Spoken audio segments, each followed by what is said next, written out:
Mga balitang dapat niyong malaman. Mga balitang dapat niyong pakinggan. Here now is 105.9 Wild FM News Bites. Wild FM News Bites.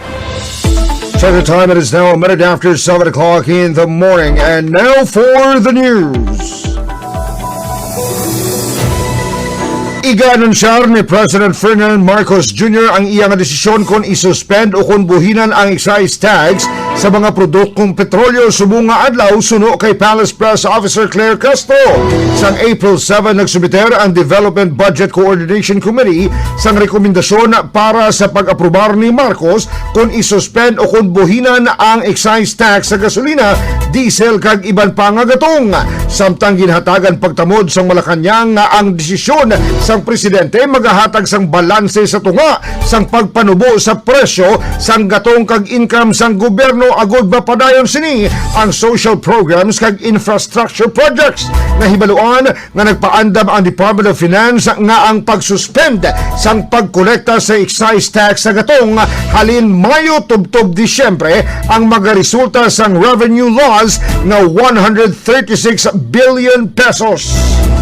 Dako kung matabo mga kabyanan, pero dako maninga bulig mga kabyanan sa mga Pilipino. Now what if abi no? Ari lang yan no? Challenge tabi ang mga elected officials. Kaysang nagpadlagan ka mo, ang siling nyo talang nga elected officials sa bilog ng Pilipinas. Ang pagpadlagan nyo, ang promisa nyo sa mga tao, magaserbisyo kamo sang tampad, kagway kamo labot sang manggad. Diba? Ang balang ibanda nga, way kulabot, maski way sweldo, importante makaserbisyo sa inyo. What if i-challenge naton ang tanan nga mga elected official sa bilog nga Pilipinas, hindi sila pagswelduhan. Halin May, tubtob December, pila ka bilyon ka pesos mga kabyanan ayhan ang matipon sang bilog nga Pilipinas mga kabyanan kung mag-amo sina, no? Diba? Tiko na ka-serbisyo ka dapat hindi ka mag-amar sa sweldo mo. Diba? Kahit serbisyo ganing ang ginatawag serbisyo publiko. Ang serbisyo publiko dapat libre. Why ka ginabaydan?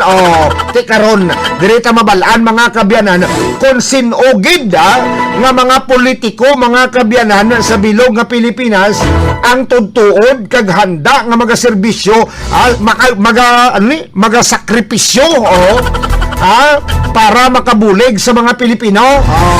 I-challenge tayo, no? I-challenge ang bilog at tanan-tanan sa bilog nga Pilipinas, tanan nga mga elected officials. Hindi pagswelduhan. Lantawon ta kung pila ka bilyon ka pesos mga kabyanan ang matipon. Tati kung makatipon ta binilyon ka pesos, why na ta problema. Dako na ang kwartang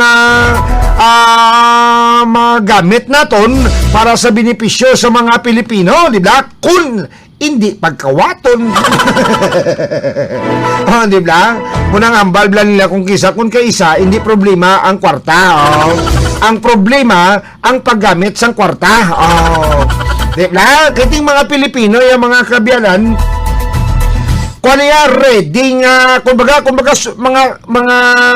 mga warrior yung mga Pilipino mo.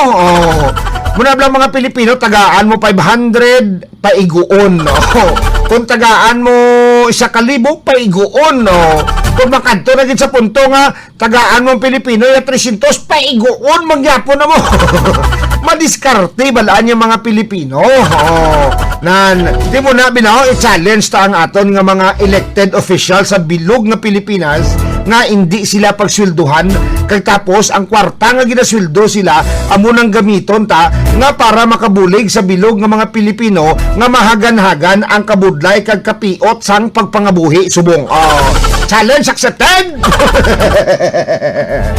Samtang mga kabyanan, Ginalauma naman nga mag-ataganay ang Korea kag Israel sa hindi paghangpanay kag mahusay nga ang diplomatic unease kasunod sang social media post ni President Lee Jae-myung nga ginakabig sang Israel nga isa ka pagpakanubo sa Jewish Holocaust. Suno sa mga analysts, ginbasura sa mga analyst ang pagkabalaka sa bilateral ties kasunod sa mensahe ni Lee nga ginpost sang Biyernes nga nagatuyo nga masabat ang global concerns sa ginaaligar paglapas ng Israel sa human rights kag international law sa tunga sa nagasaka nga tensyon sa Middle East. Ginbutang ni Lee mga kabyanan nga there is no difference between this and the Japanese wartime sex slavery issue we raise.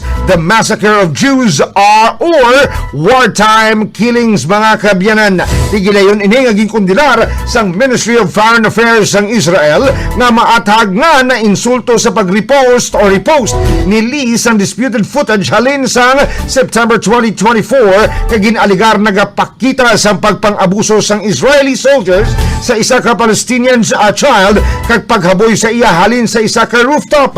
Sa ulihi mga kabyanan, ginatahag ni Lee ang context sa pag-upload sang video. Suno kay Shin Yul, isa ka political science professor sa Myongji University, ipatawag sang Korea kag Israel ang iratag sa ka-ambassador kun apektado ang ilang relasyon.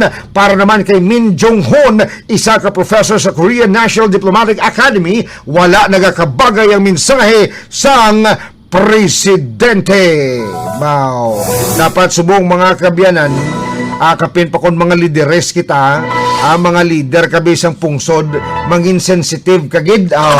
Di ba? Nagay kada intra sa mga post. Nagnagay ka na post sa mga butang nga matyagan mo, mabutang ka sa alang-alang. Di ba? Think before you post. Kag let's hope and pray nga makayo man isang Israel kag sang Korea mga kabyanan kag hindi na mag-escalate pa ining paglainay sang buot subong sang duha ka pungsod mga kabyanan. And 7:23 in the morning right here sa 105.9 Wild FM. Wild